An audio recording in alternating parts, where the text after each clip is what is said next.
Setiap kali saya menasihati seorang kerabat, dia selalu mengungkit-ungkit kekurangan kesalahan saya di masa lalu. Saya menjadi tidak percaya diri lagi untuk mendakwai dia. Apa saran Ustaz? Apakah saya harus menjadi maksum dulu untuk berdakwah? Ini pertanyaan bagus. Ada pertanyaan yang lebih aneh daripada ini. Saya kapan 2 hari lalu ditelepon, Ustaz, antum ceramah tentang kisah surat Yusuf. Oh iya, saya pernah ceramah tentang masalah itu. Kata antum bahwasanya seorang yang menjadi dai harus tampan. Wah, saya bilang, wah, kalau begitu saya juga nggak jadi dai dong. Saya bilang sama dia, afwan akhi, ana enggak pernah ingat ngomong seperti itu. Kalau ana ngomong kayak gitu kelepasan ana ya. Tapi seingat ana enggak pernah mengatakan seorang jadi dai itu harus tampan. Kalau begitu ceritanya, sulit jadi dai ya. Maka kalau gitu ceritanya setiap dai jadi pujaan para akhwat. Karena setiap dai pasti tampan. Kalau nggak tampan nggak boleh jadi dai. Nah, ini tidak ada seperti ini, tidak benar. Anda jelaskan bahwasanya memang benar para nabi dahulu mereka tidak cacat, benar. Allah Subhanahu Wa Taala menjaga fisik mereka. Para nabi tidak ada yang cacat. Tidak ada nabi pincang, tidak ada rasul sumbing, tidak ada. Semuanya sempurna, badannya sempurna, utuh, tampan. Itu para nabi. Supaya apa? Supaya supaya umat itu tidak mencela nabi dari sisi fisiknya. Ini diantara hikmah Allah Subhanahu Wa Taala. Dan memang benar, sisi fisik itu termasuk membantu keberhasilan dakwah. Beda antara ustadz yang pincang misalnya dengan ustadz yang badannya utuh.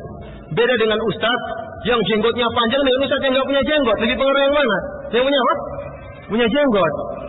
Saya berapa kali jalan sama orang, supir saya pakai jenggot, supir mobil. Ketemu orang mau tanya sama ustadz yang disalami apa? Yang supir saya tidak tahu. Pernah juga saya dipanggil seorang ibu, ya ibunya nggak pernah lihat saya, ingin bertanya. Saya datang ke rumahnya sama supir saya itu. Lalu dia lihat sama teman saya itu, Ustaz ada masalah gini. Kata dia, maaf bu, Ustaznya yang ini. Jadi memang pengaruh penampilan fisik itu berpengaruh. Makanya Jibril alaihissalam diantaranya menggunakan baju yang sangat putih tatkala mendatangi Nabi Shallallahu Alaihi Wasallam. Maka diambil istinbat oleh para ulama bahwasanya hendaknya seorang memakai pakaian yang bersih, penampilan yang menarik sebagai seorang dai.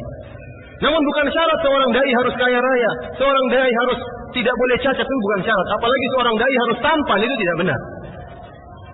Itu tidak benar. Kalau gitu nggak ada yang jadi dai, hanya paling beberapa orang di antara kita yang bisa jadi dai. Adapun pertanyaan ini bahwasanya setiap dia mendakwai saudaranya kemudian selalu mengungkit kesalahannya, maka ya dia harus bersabar. Ya begitulah namanya ujian dakwah. Ya. Kalau kita pernah punya kesalahan, kamu juga dulu seperti ini, kamu juga lainnya, begitulah namanya orang. Jangan putus asa. Terus kita dakwahi. Kalau kira-kira kita tidak berhasil, dakwah yang lain. Tapi jangan sampai kita putus secara total. Mungkin bulan depan kita ingatkan lagi. Kita bilang, memang saya begitu dulu. Saya dulu maksiat. Alhamdulillah Allah berikan kenikmatan kepada saya. Alhamdulillah sekarang saya sudah berubah. Saya dulu penyanyi ya. Bahkan penyanyi dangdut ya. Saya dulu sering pacaran, tapi alhamdulillah sekarang Allah telah beri kenikmatan kepada saya telah dapat petunjuk. Sampaikan kepada dia, dan nikmat yang saya rasakan lebih nikmat daripada waktu saya bermaksiat kepada Allah Subhanahu Wa Taala. Maka hendaknya jangan dia putus asa, ya. Tapi dia berusaha. Kalau memang menurut dia tidak berhasil, dakwah yang lain. Karena waktu kita sempit, terbatas. Kita ingin cari